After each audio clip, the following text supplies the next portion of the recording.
popular militant commander called Burhan Wani was killed earlier this month. What are your views about Islamic terrorism? Is it a major concern for every non-Islamic country? Absolutely, 100%, and we should be aware of the facts. People call us Islamophobe, and I think this particular title also came in order to suppress what the history was. We're not talking about who's good, who's bad, but this is the fact. India has 22% Muslim now. 1% Hindus actually contribute 6% to the GDP. 1% Muslim contributes 1% to the GDP.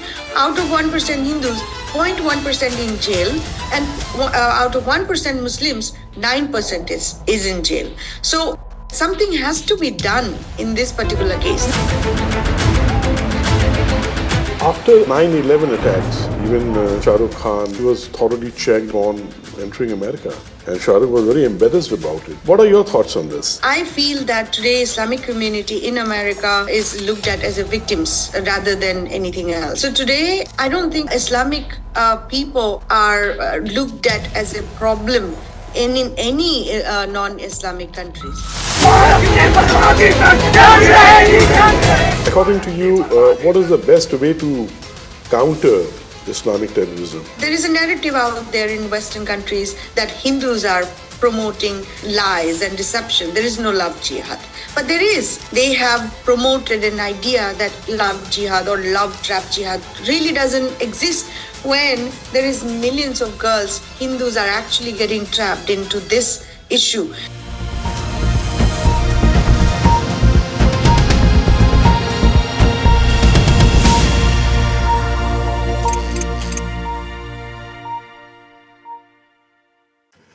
Namaste, I am Captain Praveen Chaturvedi from Prachyam Studios, and today we have a very special guest from across the seas, from US. She is Purnima Nath ji, who is now running for the US Congress, and today we are going to talk about her life journey, her what she has in mind, what are her aspirations. What would she do, for the cause of Indians and for the cause of Hindus there, and a lot of other things. So Purnima ji, wonderful to connect with you. Thank you so much. Thank you, Praveen ji. My honor.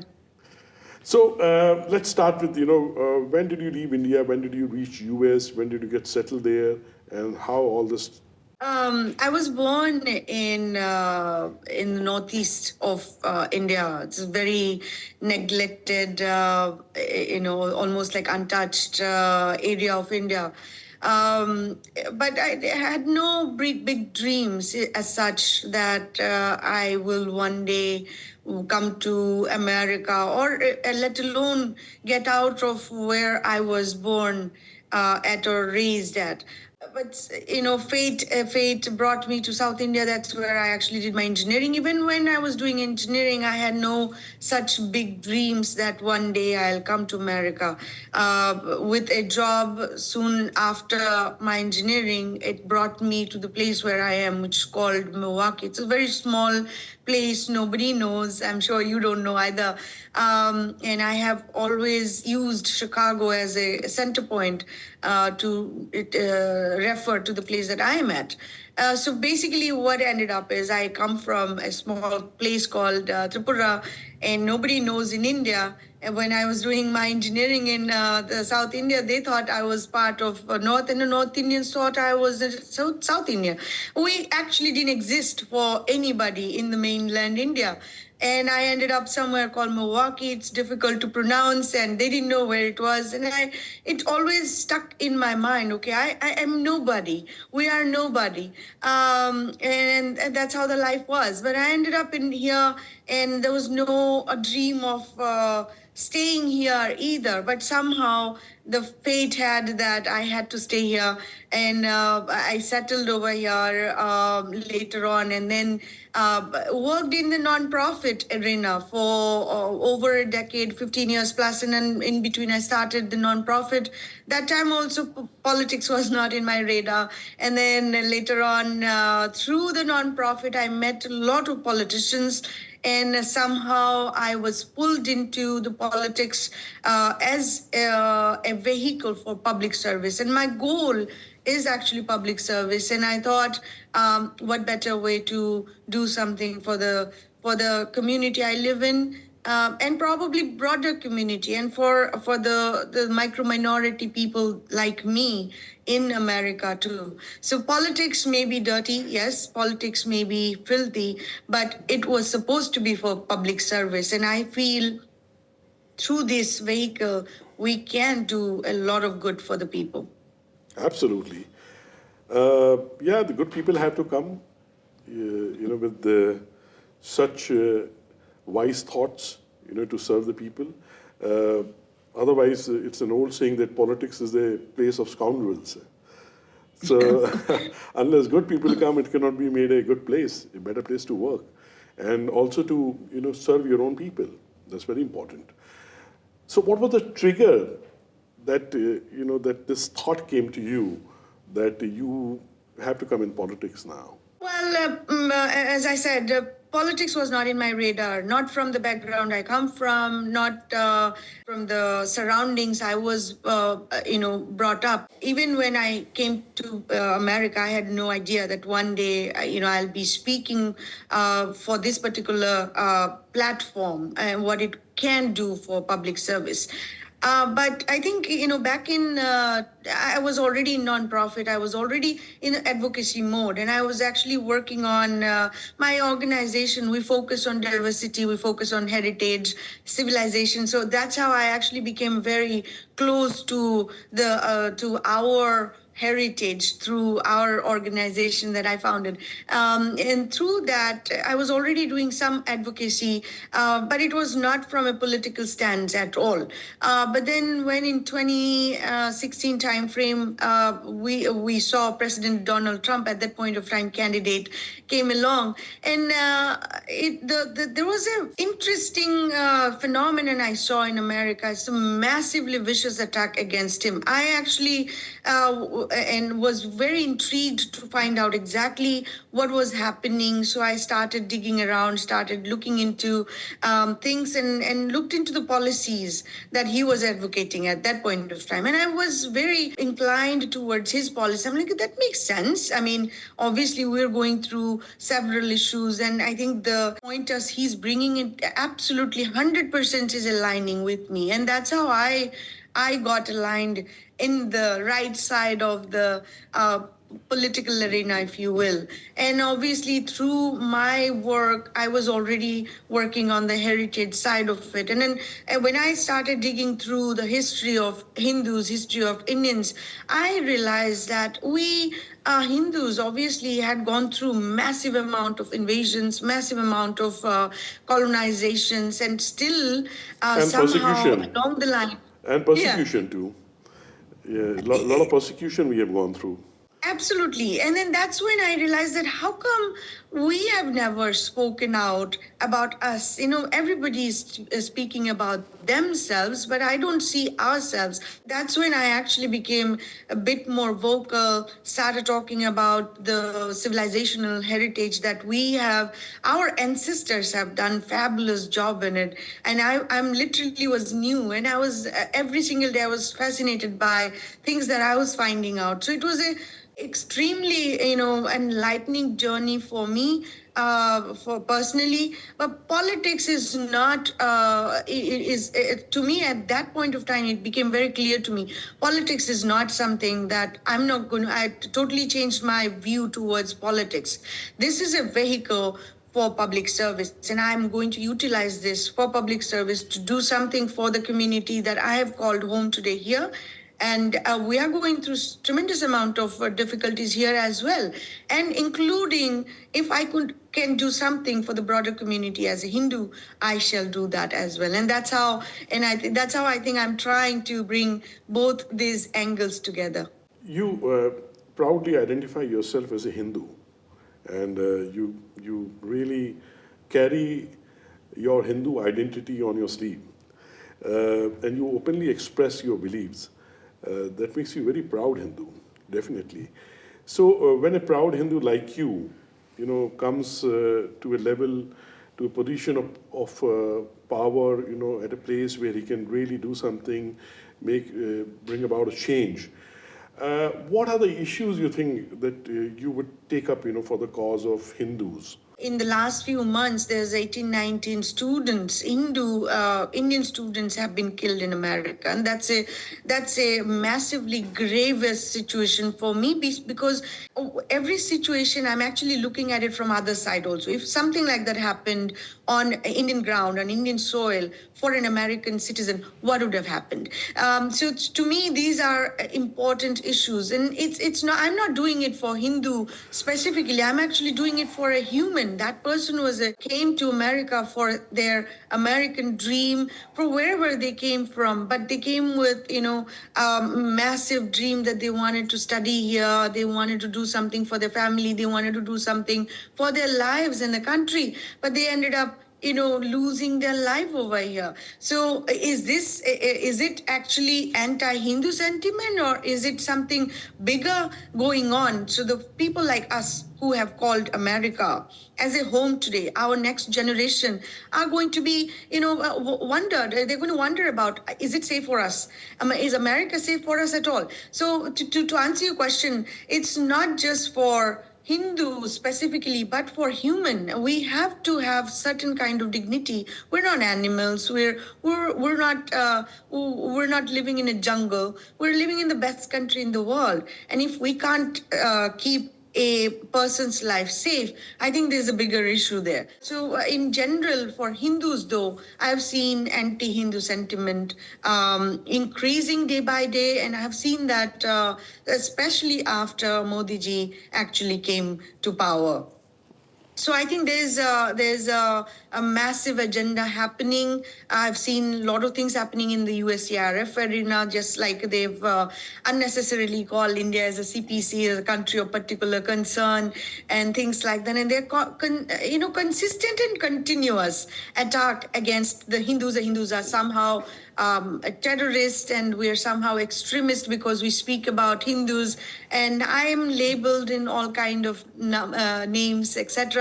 To me, doesn't make sense. We don't have any terrorist organization. We didn't invade any countries either. We don't go around and impose our beliefs to anybody, although we get all kinds of lectures. So it's all one-way streets that we Hindus have been tolerating for quite some time. So the peacefulness, the non-violence that we bring to us, and how long will it go on without any self-defense? And that's where I think it comes down to the point of dignity, respect as a human we deserve. We are not able to demand that at this point of time. It's all one-way street. No matter which country we go to, we bow down. We are so meek. We are so weak.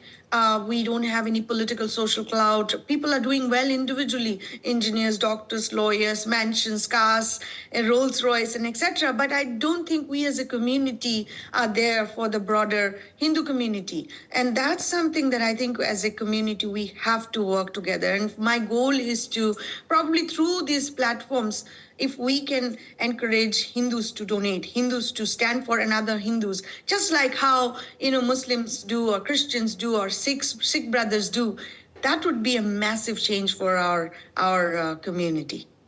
Beautiful. I really, from Prachyam, which is the first Hindu OTT in the world, I definitely would request and appeal to the audiences who are watching this, that here we have somebody who's brave enough to stand for the Hindu causes, and even you should be supported very generously in every way they can. So, because there are very few people who are thinking along these lines, who are not bothered about the safety and security of the Hindus there. So it is good that there's something. This is something which is driving you, and which is inspiring you. And I'm sure once you're there, you would definitely bring about a change for the Hindu community in US. Apart from this, Purnima ji, illegal immigration, is a very significant issue in India as well as in USA. And national security has always been a primary concern. Is illegal immigration threatening the national security of America? 100% actually.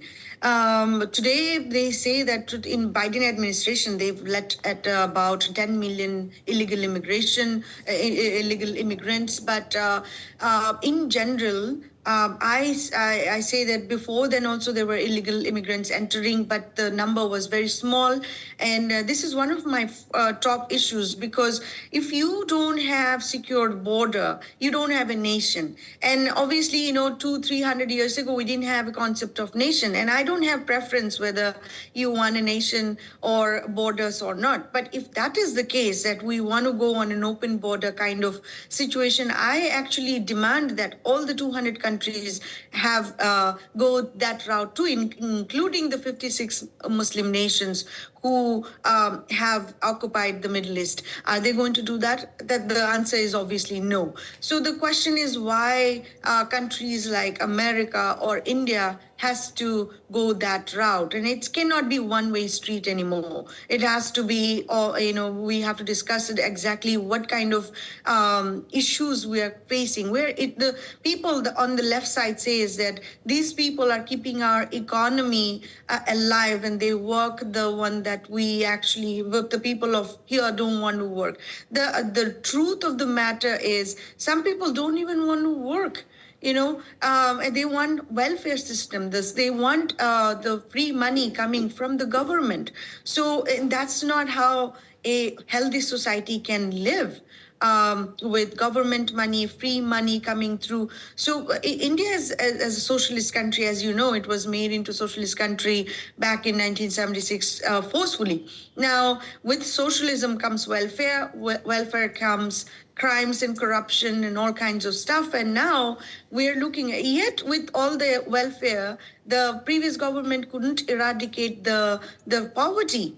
And similar things is going to happen over here. America is not a socialist country, but the entire left ecosystem is actually working to make this country into a socialist country. And everything that we have seen or we have observed in India is going to happen over here. Now, if India has 68 to 70% poverty with the less than $2 an hour income per World Bank or so. Can you imagine today America surviving like that with 60-70% poverty rate? The crime is going to go through the roof. Obviously, this is not going to be the country that is or was known as in the last few decades, right? So the whole left ecosystem has destroyed India. They couldn't eradicate the corruption, the poverty, the crimes, and made it into one of the superpower. Now that you have a centrist government, I would say, the government is doing a massive amount of development. And they are also bringing out people from poverty and giving welfare to the ones that requires welfare. And welfare should be temporary too. And if you need a certain help from the government in order for you to stand on your feet, and then that would help you to run, that's perfectly fine. And welfare shouldn't be permanent. And none of these schemes should be permanent either. But what is the goal of America at this point of time in terms of leftist policies is make everything permanent. Make all the money that is coming out from the government has to be permanent. So illegal immigration is hurting the normal people who's actually here, tax paying, law abiding citizens. They're not getting any benefit from the government, they're actually paying. And in the place that I live in, Praveenji, our taxes are constantly increasing. We have increased recently, we have increased sales tax, and our taxes are, the area that we live in, it's not a wealthy area, but at the same time, the taxes, the poor people are paying the taxes. They're hurting. And because this amount of money is going to the illegals who's crossing the border with impunity, and government is taking care of them, saying that nobody wants to do the work. But we have people here who simply don't want to work and just availing government welfare. So to me, all in all, it's just hurting the regular good people, and similarly the way it actually hurt India as well. Do you know Bharat was made victim of conspiracies, censorship, and ideological subversions?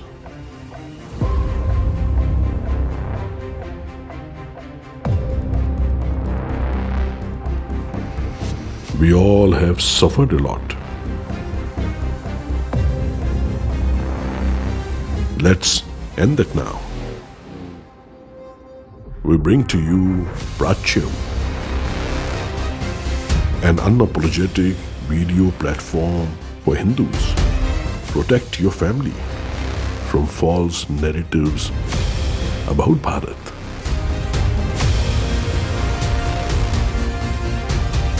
Documentaries, classes, shows that you will not find on YouTube. Prachyam. Give power to the Hindu voice for the cost of one coffee. Subscribe now at prachyam.com. Yeah, apart from that, it's always wise to learn from others, from other countries. Look what happened to Europe. Look what happened to UK. Look what happened to Scandinavia. They had opened their doors, just because of some human compassion. And you see what happened there, what that society was brought to. Look, how the crimes went up there, and so much burden on the economy. And now some of them are seriously thinking of evicting them out. So the US can learn from that, and so can India. That we have to be very clear about things. So apart from this, in your view, what are your thoughts on the Islamic terrorism? Is it a major concern for every non-Islamic country? Yes, and I think yes, absolutely, 100%, and we should be aware of the facts. We're not talking about made-up stories and deceptive tactics. We're talking about hundreds of years, millennium historical instances, what we have gone through, especially as a Hindu, now that we know the history of our people, our ancestors, and I think it's important for the non-Islamic countries to know what we have gone through. People call us Islamophobe and they label us, and I think this particular title also came in order to suppress what the history was. And we can't address any issue without addressing or accepting what the truth is and what the fact is. In order for us to treat this and address this, we have to accept it, and the community has to accept it as a whole, and Islamic community has to accept it as well. The fact of the matter is that they're not accepting it. The fact of the matter is they call rest of the people as Islamophobe, and they also actually push bills. In United States, we have Islamophobia bill, which was put forward by Ilhan Omar. And in order to suppress, and obviously one of the act would have been to go after India through that as well. So to me, we cannot address this menace without being strong about what the fact was, and there shouldn't be any issues. And we're not trying to label every single person. Every single person from that particular community as well.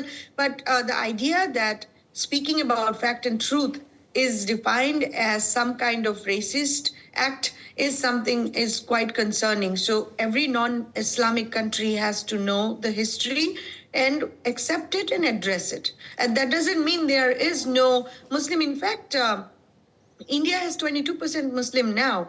Israel has 20% Palestinian Muslims. In America, Islamic population before was 1%, very similar to what Hindu population is. But if you look at just from a perspective of numbers, let's say 1% Hindus, 1% Muslims. 1% Hindus actually contribute 6% to the GDP. 1% Muslim contributes 1% to the GDP. 1% Hindus, out of 1% Hindus, 0.1% in jail, and out of 1% Muslims, 9% is in jail. So if you look at the number wise, we're not talking about who's good, who's bad, but this is the fact. If this can happen here, then we can actually superimpose this data anywhere else and see something has to be done in this particular case. Now, today that we have 40 million, over 40 million illegal immigrants, we have no idea where they came from. We have no idea where they are, what kind of ideology they bring in. I don't know who's in our backyards. We don't know what kind of, entities have been working with them. And now the protest that we have seen turned into riots and violent protest in the name of Palestinian freedom. It's happening in college campuses like Harvard's and Columbia. It's concerning because they don't know what the history is, and they actually are praying to Allah in the campuses. They're actually, the queers are saying that it's queers for Palestine. Do they know what's happening in Islamic country to the homosexuals? They don't know that, or they don't want to know that. They think they're part of something. So to me, it's a lot of hypocrisy that is happening, and labels actually shouldn't be scaring us at all, and that's how they suppress us. And I'm at a point, at this point of time, no matter what label anybody wants to extend to my soul, my life, it's not going to bother me enough. So according to you, what is the best way to counter Islamic terrorism? As I said, I think in order to address any kind of issues, we have to accept the issue first. For instance, let's say a drug addict kid. In order for us to even treat that person, you can't just go around and treat them, take them to a psychotherapist and things like that. He's going to go back into drug again. And it's just how we are. We just adapt and we just go back into what our past is. The point I'm trying to say is that as the Islamic community has to also accept, but I'm not banking on the fact that the 1.8 billion, strong Islamic community is going to accept it. But the non-Islamic community, which is about 6 billion now, can we not accept the fact that this is a problem and at least address the issue from a perspective of fact? For instance, if there is a incident that happens in Indian case, let's say a Hindu girl is trapped into love trap jihad, and then we see that girl is either in live-in relationship with that particular boy, and then when pressurized, she gets chopped off.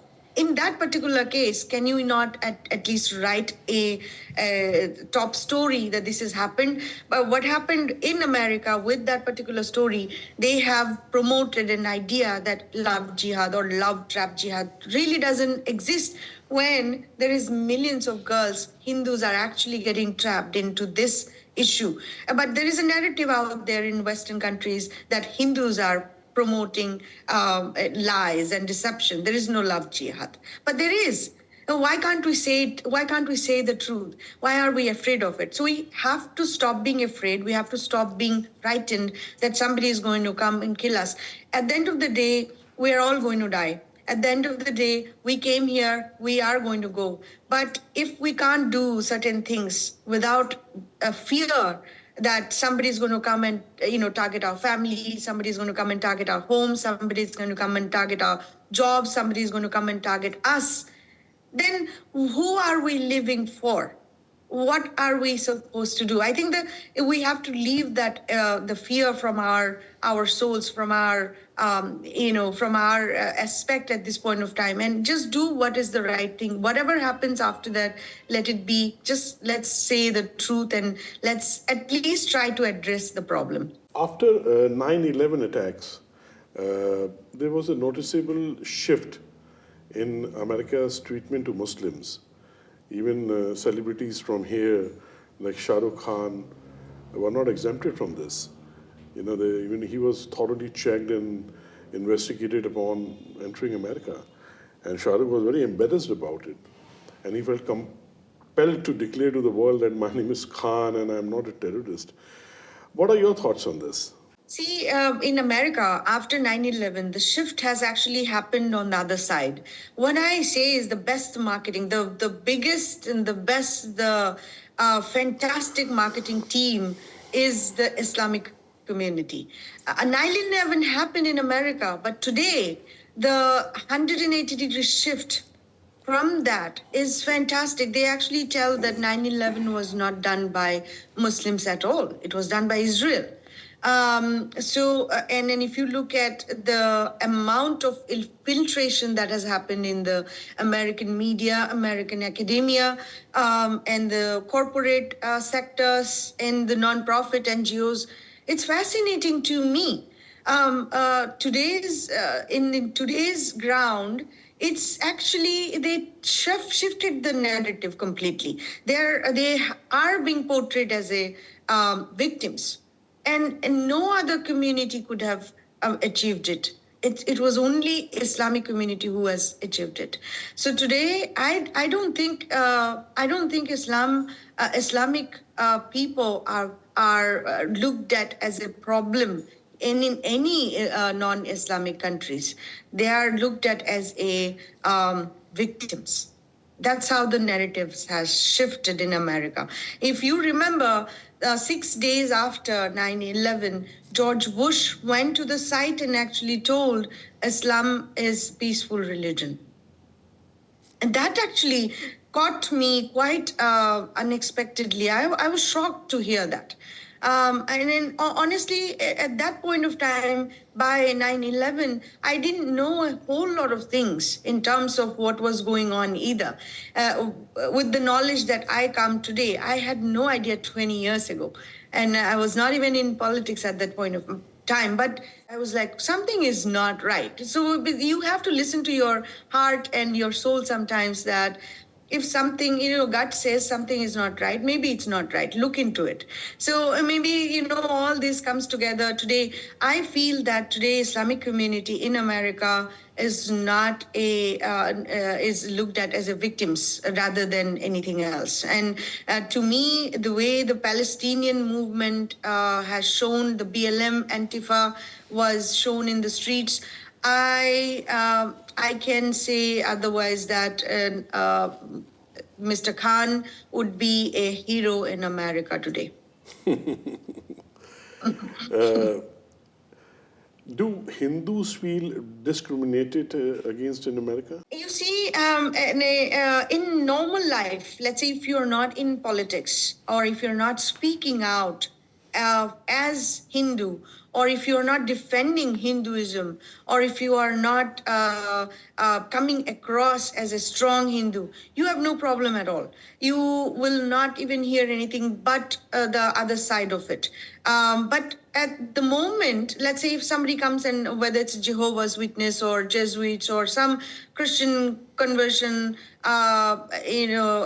entities, missionaries come and try to tell that, there are other false god, and your religion is, false religion, your gods, you have too many gods, and etc. And you try to defend. At that point of time, you will see the massive discriminations are there. Even in my tweets, sometimes I do feel that if I speak about the conversions that's happening in India, if I stand against the Hindu conversions that's happening either in the Punjab area or the Northeast or South and etc., I actually get a lot of flack from the folks, not just India, but here too. So if you don't care about Hindus or Hinduism or Hindutva, there is no discrimination because you are bendable, you are foldable, you are, ripe candidate for conversion, which is what I call that. This is secular. This is how the secular is because they respond to you.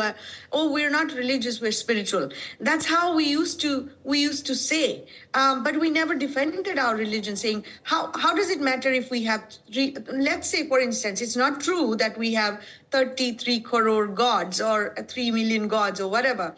It's not true. But let's say even if it is true, how does it matter to anybody else? That's how I answer today.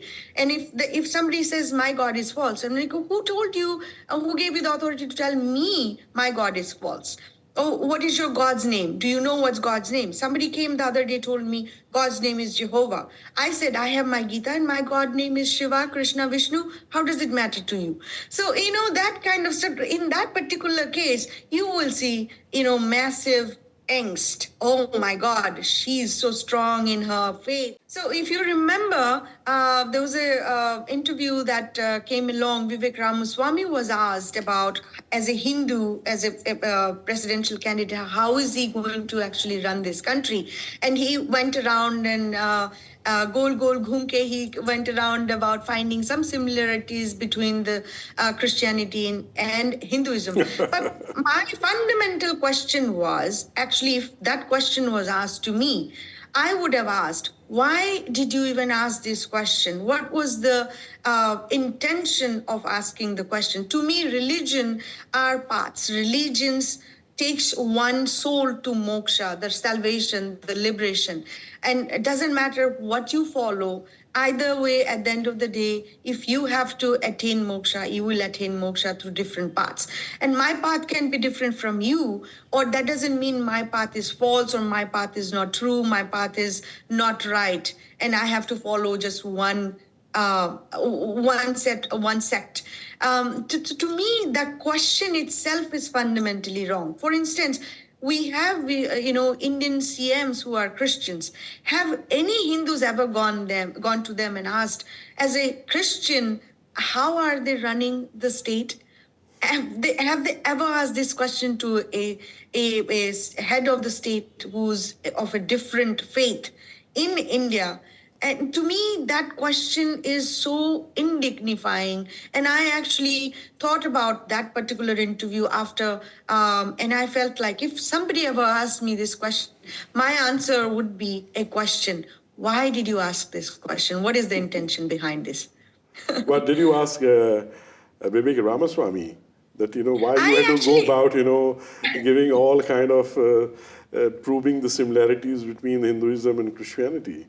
Did you ask him? Yes, in Twitter, I have posed a question. He did not answer me, of course. But this is a Christian country. I don't have to, pretend it is not a Christian country, and I don't have any issues with that. Absolutely. At all. But the fact is that I think every entity, every individual has the right, the human dignity to choose what's right for them. And I think that's where I think we're shifting the narrative. Because I'm in a Christian country, shouldn't I be speaking about my faith at all? If I speak about my faith, my belief, does it mean that I'm actually against them? The point is no. That's the conversation that is not happening. In India, you have, today you have 10% Christians, we have 22% Muslim. Hindus are shrinking.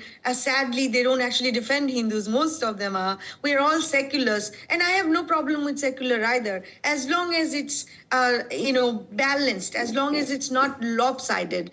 We defend ourselves too. You defend yourselves, no problem. But if you can be 10% in India as a Christian, I'm not 10% in America today. We're 1%.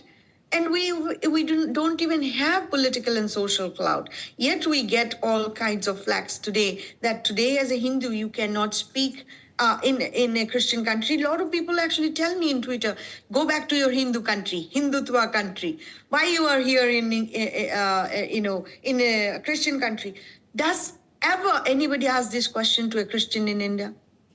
Have we ever thought about asking this question to the Christians in India? Can you imagine how indignifying this question Absolutely, is? it is. You can always tell them that there is no Hindu country in the world. Absolutely. we can't call even Bharat as a Hindu country. I mean, that's a sad part of it, Yeah, So, technically we're not. It's not a it's Hindu not, country. Yes. Do you know Bharat was made victim of conspiracies, censorship, and ideological subversions?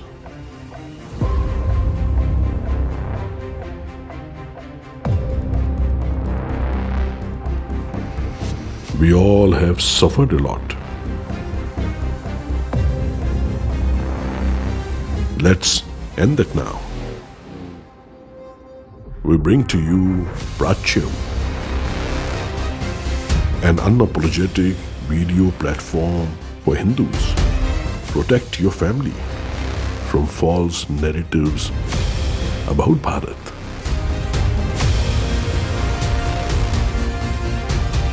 Documentaries, classes, shows that you will not find on YouTube. Prachyam. Give power to the Hindu voice for the cost of one coffee. Subscribe now at prachyam.com. Purnima ji, you are a strong supporter of Donald Trump. Is there any specific reason for that? Yes, I think Donald Trump's policies is very patriotic, is very country oriented. As you remember, he actually didn't start any war. The war mongering militant military agencies of this country was actually quite frustrated with him. And he pulled out himself from the Paris Accord as well. He also, did a deal with Abraham Accord in the Middle East. So there was all in all, I think America was stronger. We had energy prices low. People were, and we didn't feel the pressure of inflation, obviously. And we were okay. We were safe. We were secured. Our borders were secured. So from a patriotic perspective, from a nation perspective, his policies actually are very good for the people, good people, if you will, not the criminals. So to me, that's how a leader of a country should be. And if this is how we want to go in the future with the countries, which we already have 200 countries. Now, if we don't have 200 countries and every countries have an open border, you just go around and start, occupying others' land and etc. We can have a different conversation at that point of time. But I don't think as a, civilization we're there at this point of time. So Donald Trump's policies are for the nation, for the good people. It also allows the good law-abiding taxpayers to do something for themselves, for the country, and be proud of it. And I think this is important today. And then this is what the shift I've seen in India as well after PM Modi. So I feel very connected to both the leaders, if you will. In fact, and when I started researching, I realized that this is the sort of like a connecting thread to all the right side of the politicians, whether Shinzo Abe or Bolsonaro or even in Argentina, you have the right-wing government today. Or even Putin. Correct. But the leading media channels in US, they don't feel the same way about Trump. The way they have been haunting him and demonizing him. What do you have to say on that? Yeah, it's the same thing. The left wing is against Donald Trump. The left wing is against anybody who wants to actually secure the country. The nationalists and the patriots, they do that to Modi. They do that to Putin as well. So to me, I think the difference between Donald Trump and Modi is looking at it from an entire world perspective, but Donald Trump is also not behind because he actually brought in peace in the Middle East. He actually improved the relationship with India. So he's actually trying to work with every countries and maintain peace as well as work together and not demonizing other countries. So the India and US relationship was always strained from beginning. In 1971, you know what happened during Nixon time. And then today, through Obama, there's a two-phase, I feel. from American standpoint, the policies are foreign policies are you say something but do something else, and that's not something that can continue any longer because countries are growing at this point of time. Internet is in everybody's hand. People can literally look up something in 30 seconds, 1 minute. And so people are looking at it as well. And they are very open in terms of finding out and also countering issues. So to me, I think, going up if we can talk about the media, American media, they're very left wing. They're very Islamo-Marxist, if you will. So they're actually exactly like what Indian Islamo-Marxist media is. They have never been nice or kind to Modi or Yogi ji. They have never been kind to the good things that is happening to the country. No matter what kind of developments is happening, no matter what kind of improvements are happening, they are never going to say something nice for the other party that they don't want to speak about. So I don't see any difference between the Indian left media versus American media at this point of time. Yeah, it's the same cabal, I think, all over the world. And one thing is very noteworthy that Trump was the first US president to go to North Korea. 100%. Yeah, because 100%. And that was a big thing, So he made friends, I absolutely agree with you. Even I have really liked and appreciated his views, his efforts to bring world peace. And apart from that, his vision of making America great again. Absolutely, and then I think it deserves it too. If you will, there's a World Economic Forum agenda is happening. You own nothing, you will be happy. 15 minutes cities are coming up. So there's a lot of concerns around and what is going to happen to the young generation that is today coming up from schools and colleges. Are they really going to buy homes at all, or are we going to go away from private properties? So this kind of things are creating a lot of confusions. It's sort of like the rich and elites have mansions and the Aston Martins and Rolls Royces and etc. Yet the peasants like us, the regular ordinary people, don't have anything, and we should be happy. We shouldn't be aspiring to attain anything. So the way the country is going and the left ecosystem is pushing, I don't think mass is going to accept it in America. And in the place that I am at right now, Praveenji, we have poverty over here, and black poverty is highest over here. And this particular position that I'm running in the U.S. Congress, that has been under Democrat rule since 1949. Basically, you're talking about 77 years. Straight Democrat rule. So when I go to the inner cities today and they ask me the question, what you going to do for the black community? I actually pause and ask them what they have done for you since 1949. Could you please tell me 3 things? That's where I start my conversation. And I think this gives me an opportunity to even turn them around and ask them to, could you please open your eyes and see what you have been voting for? What you have been standing for? Can we please ask for a change and at least do some changes? And then you ask for a question 5-10 years later, but you haven't asked this question for 77 years. Yet you want to vote a certain way. Yet you want to vote for left ecosystem. Yet you want to vote for the same person who had been there for generations. Elitist dynastic politics that I see or I've seen in India, it's happening here too. So I don't see any difference. At the end of the day, in politics are probably same everywhere. People are hurting everywhere. Nobody wants to actually make a change. And politics is dirty because of certain politician who came before. That doesn't mean that it has to continue the same way. And then to me, I think it's an opportunity for me to explain what we have seen in India and not allow them to go through this here. Poverty is here as well. Crimes are here as well, and high crimes over here as well. So if there is any way I can expose and at least enlighten them that this is not by accident, this is by design, I can at least make somebody's life better, I suppose. Very true. Purnima, for centuries, Hindus have been persecuted, They've been persecuted for a very long time, for more than 1,000 years now. And even in the current times, if you see, the persecution of Kashmiri Pandits was not long time back.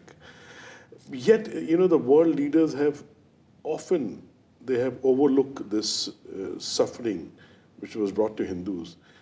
This attitude needs to change. How do you think, this change can be brought about? Praveenji, that's a very good question. My first attempt to address this is within the Hindu community.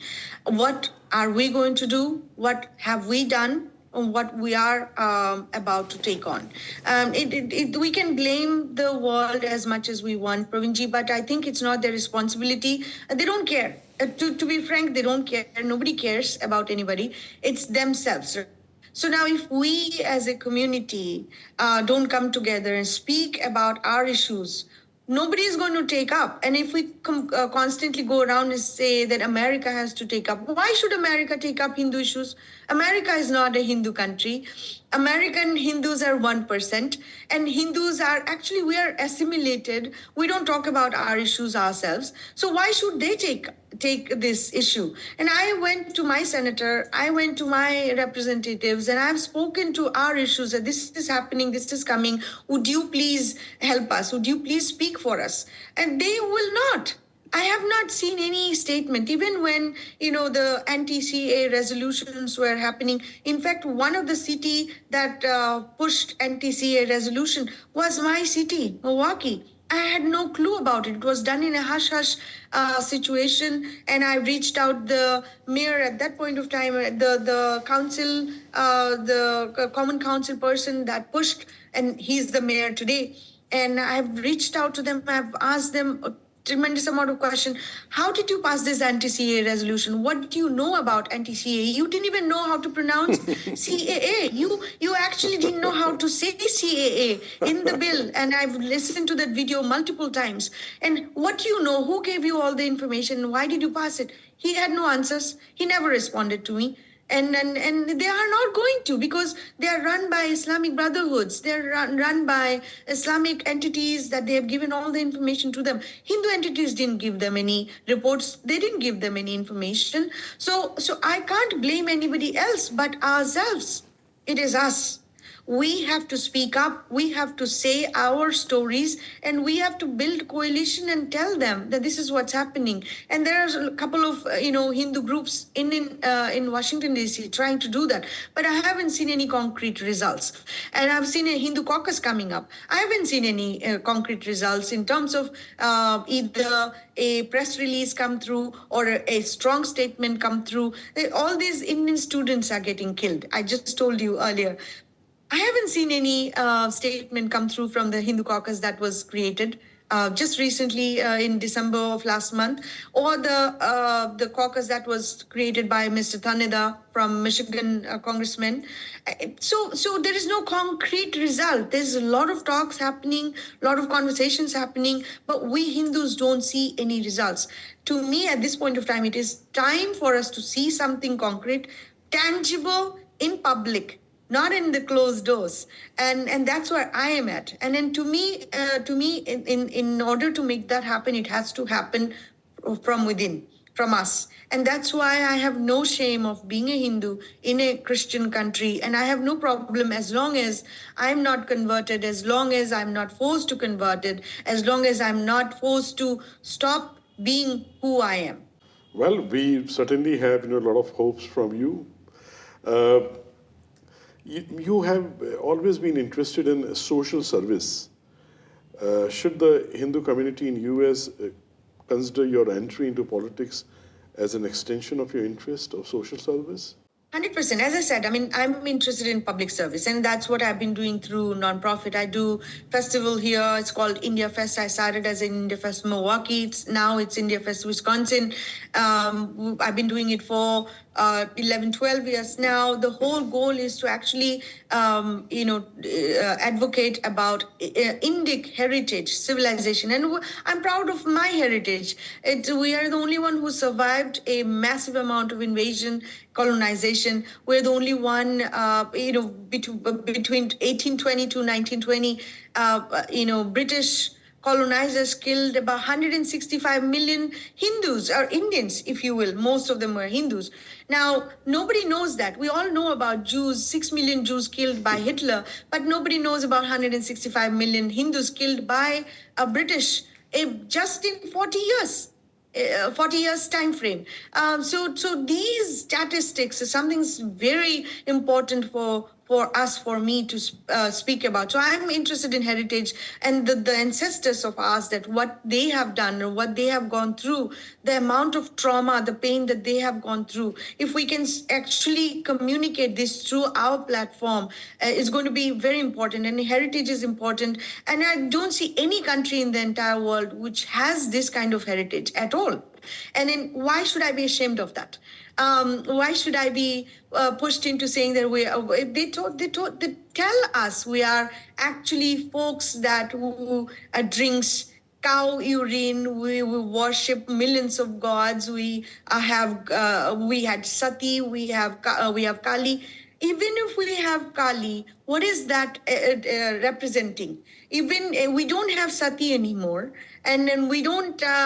Not everybody drinks cow urine also, like camel urine. So it's sort of like you're stereotyping us. You are shaming us for being whatever we are, and you don't give us the choice for being a Hindu the way we want to be. Just leave us alone. We don't want to, be labeled, or don't dictate us how our narrative should be. We will dictate what it needs to be. We'll define what it should be. We don't want the definition given to us by somebody else. So that's where I'm at mentally, and I want to make sure that this kind of conversation happens. And I think there's no better way to do this without advocacy. And advocacy can happen in the political arena. And that's why I told you, politics is dirty, of course, but I can't change that by myself alone. I have to just stand by what I believe in and advocate my belief through this vehicle that we have at this point of time. And then hopefully it will help our community individually, but also the broader community that I serve over here. I'm a micro minority here. Even if I'm the only Hindu here in my constituency, I have no problem being a Hindu, because I come from the humanity perspective, and our belief, our faith actually gives us that foundation of humanity. We even serve ants. We serve animals. We don't look at any lives as inferior to us. And we worship nature. We worship sun. We worship moon. We worship plants and planets and trees and all kinds of entities in this world.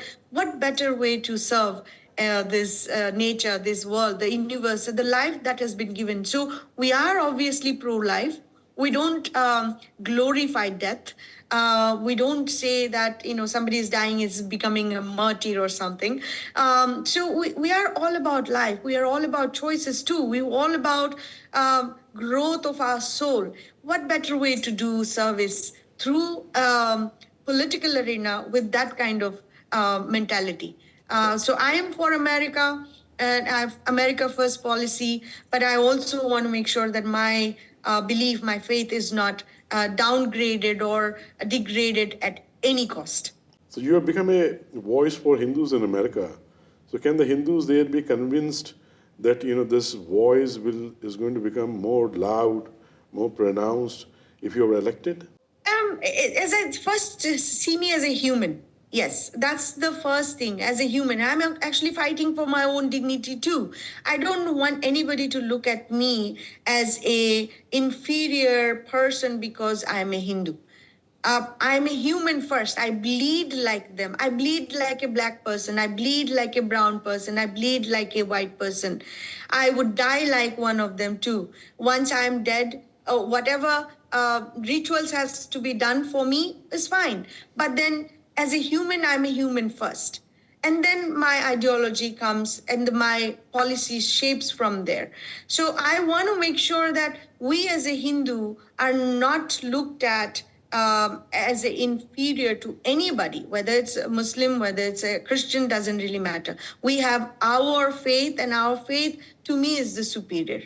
There are, we have witnessed, numerous instances of mass shootings in America. And states are struggling to implement policies to prevent these horrific events.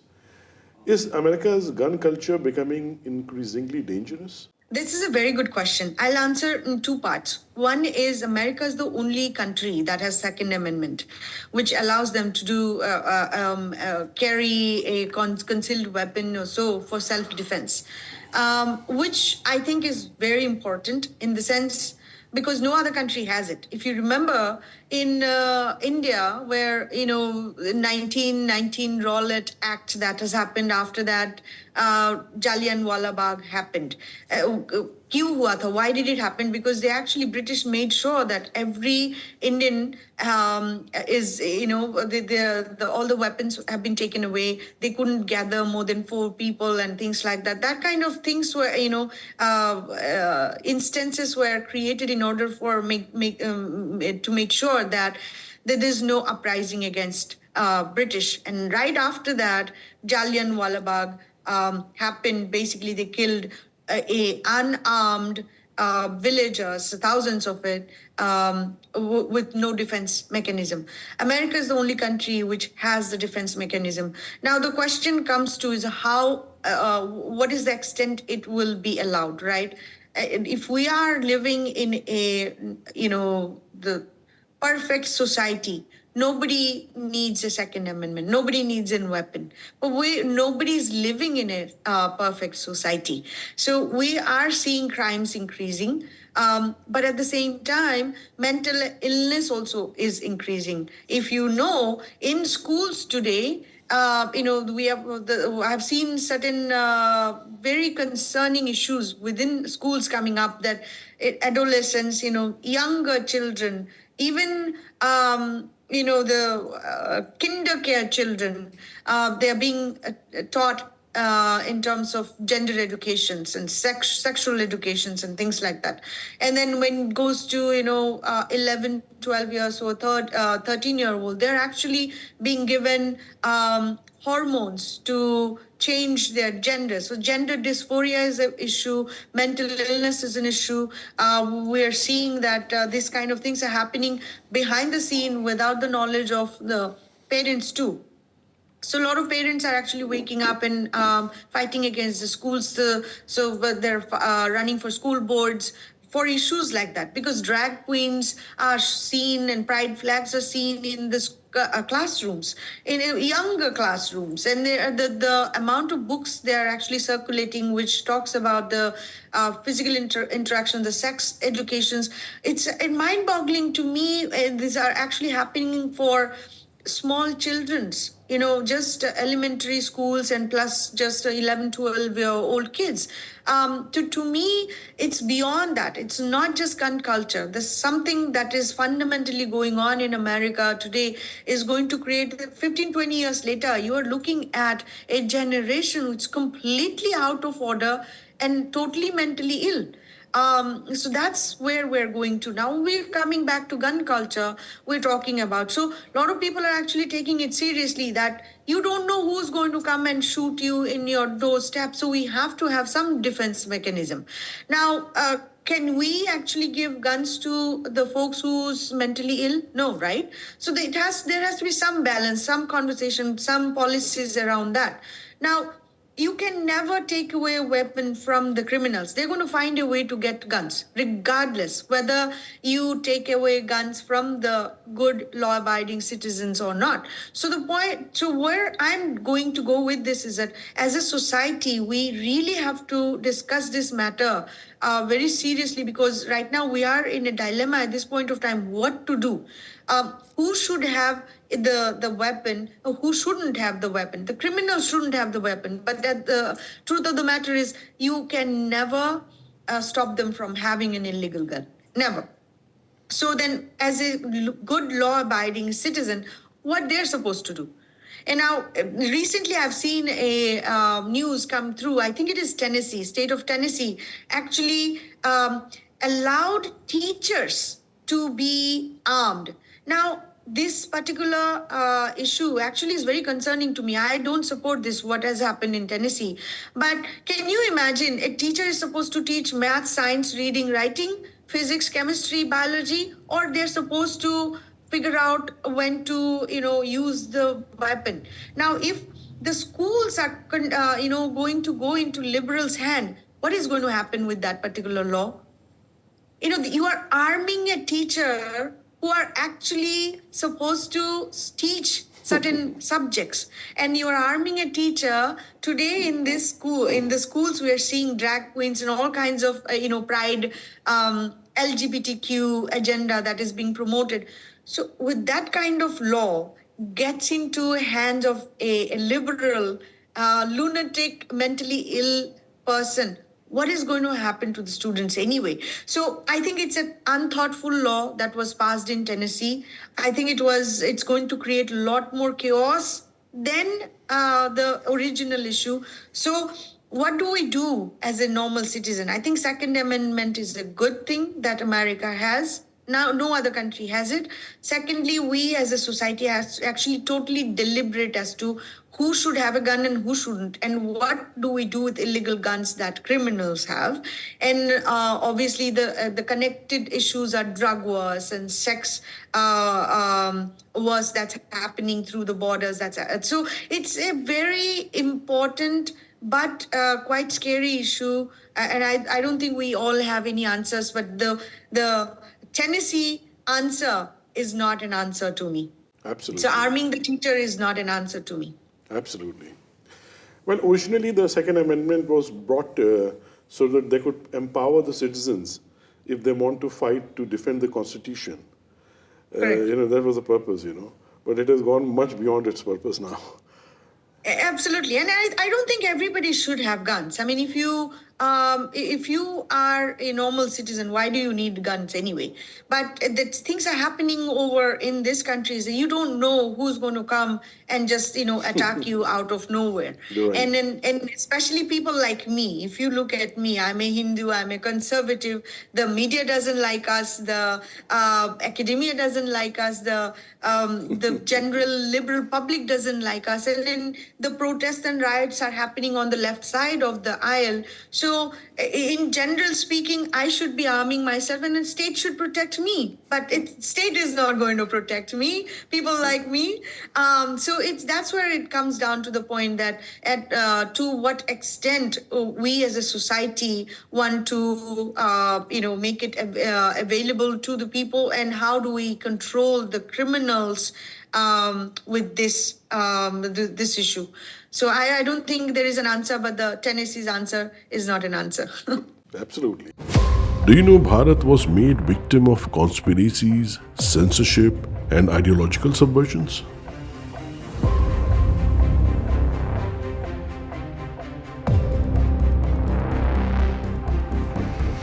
We all have suffered a lot. Let's end that now. We bring to you Prachyam, an unapologetic video platform for Hindus. Protect your family from false narratives about Bharat.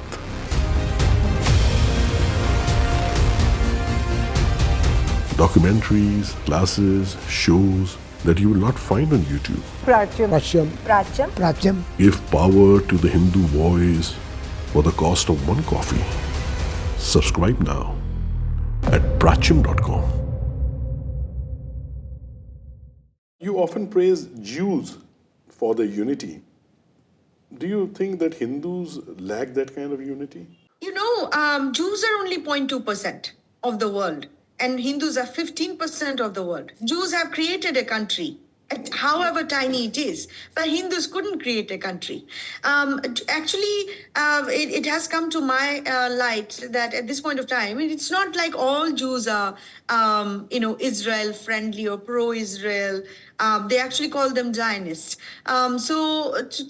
we have that sect within the Hindus also. But what Hindus are missing is a cohesive understanding of what has happened to the Hindus. Our ancestors have gone through massive amount of pain and trauma. That's something that we don't know. It has not been taught to us in our schools. They don't teach us our pain. What I see between the difference between Jews and Hindus is one key thing. Jews actually kept alive what has happened to them, but Hindus don't. As a Hindus, we try to forget. We say that, okay, whatever has happened, let it go, let's move forward. But how do you move forward when this is a generational trauma?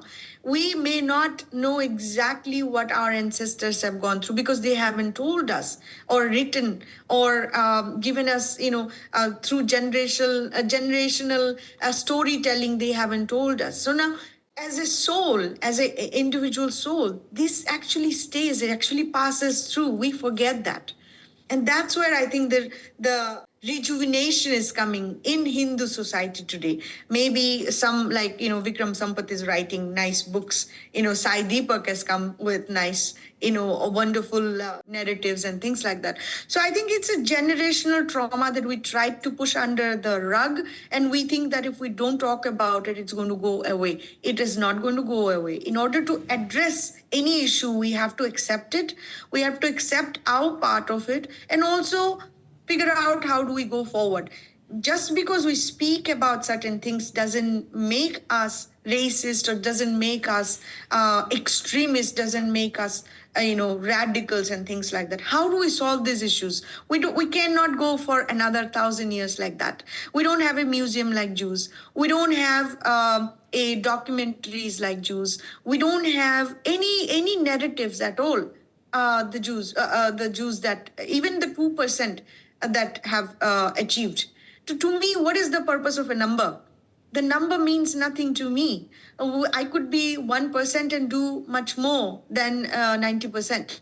And that's where I think the difference between Jews, and that's why I praise them. I think they have kept their pain, the trauma alive, and that's why they were able to at least create a land for themselves. And it is their rightful land too. It's not like they're stealing somebody else's land. They haven't come and demanded land from India or America or elsewhere. It's their land, and they have historical proof for it. That is their place. And similar to Hindus too. Hindus' land is Pakistan, Afghanistan, Bangladesh. So speaking about is not going to make you and I radical. To me, this is the historical fact, and we should be speaking about it. And if you are trying to silence me, that means you are on the wrong side, and you are trying to take away my voice. And that's why I think I learn so much from the Jew community, and they're very inspirational to me. Well, that is the reason Prachyam came up with the world's first Hindu OTT platform. And the tagline, the motto of Prachyam is "Be unapologetic." And there is a series we came up with. It's on our OTT, the history of invasions on India. So we have very boldly talked about what we went through in the last 1400 years. The history of Islamic invasions. So you're right, we have to tell the coming generations the true perspective of the history. It's very, very important to do that, And I think it's our duty to bring in light, the true history to the young generation, to the coming generations. And that's what we do, through films and through series that we make. If Hindus were to unite for their cause, what difference would it make? Fantastic. I think the way I look at Hinduism and Hindutva is the basis and foundation of humanity. As we discussed before, I think there is nothing at this point of time that gives an insect or an ant has the same level of respect that as a human has. But with the same context, we also have defense mechanism. If somebody is coming to kill you, you have the right to, save yourself.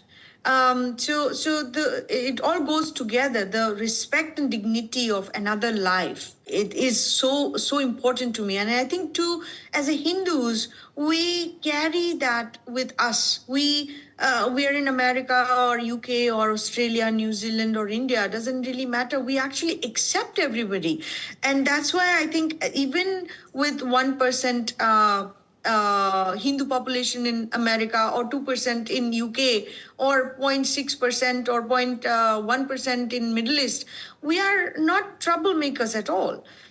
We actually look at it from a humanity perspective. So our foundation actually gives us the principles of life, principles of a nation, and how to look at another individuals. When I go to Black community, I actually don't see Blackness at all. They see me that I am not like them. They actually tell me, you are not us.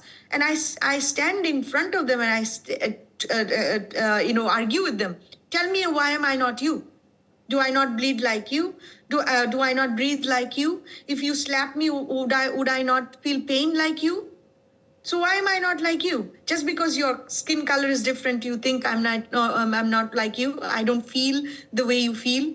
I don't understand your pain. Yes, you have history, but what have the other people have done? So me standing here in front of you as a human, I want the same respect, and I'm going to fight for you. I'm going to fight for you in your dignity as much as my dignity too. So that's how my policy is, shaping, and it's from a humanity standpoint. When I go to any event in the Republican Party, I'm the only brown most of the time. I'm the only person sitting there, standing there, talking. I never ask for, is there another person like me? Never do. It's because it doesn't matter to me. I'm not looking for, people like me to accept me. I am the way the God has created me, and I am okay with wherever I am placed. Doesn't matter in the middle of men, in the middle of women, in the middle of transgenders, in the middle of black, white, blue, green. Doesn't matter. I am who I am as a human. I should be respected the way God has created me. And I'll be fighting for every single person's identity at this point of time. Even the Black community. Sure, absolutely. That's a very Hindu way, very noble and wise way of looking at the world and looking at things. Very, very good, amazing.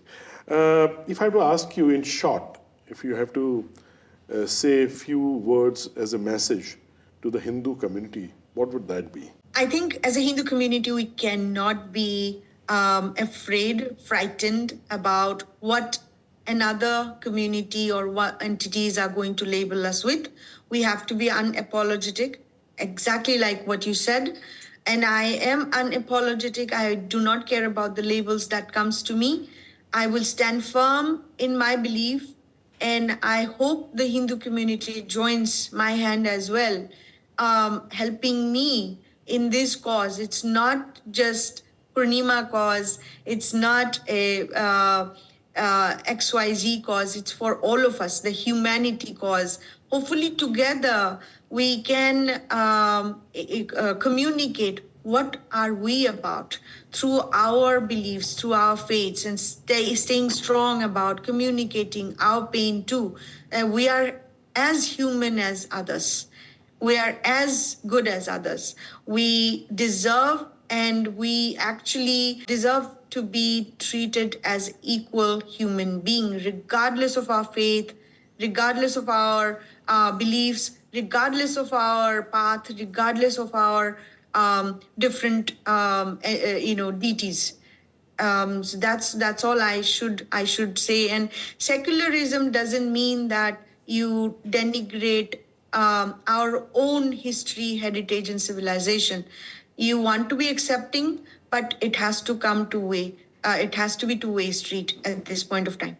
I think we got what we wanted now. It was a good conversation with you. Okay. I'm so honored to have connected with you and speaking with you. It was fantastic. The same here, likewise. Thank you so much. Thank you. It was so nice meeting you. Same here, likewise. Okay. All right. Namaste.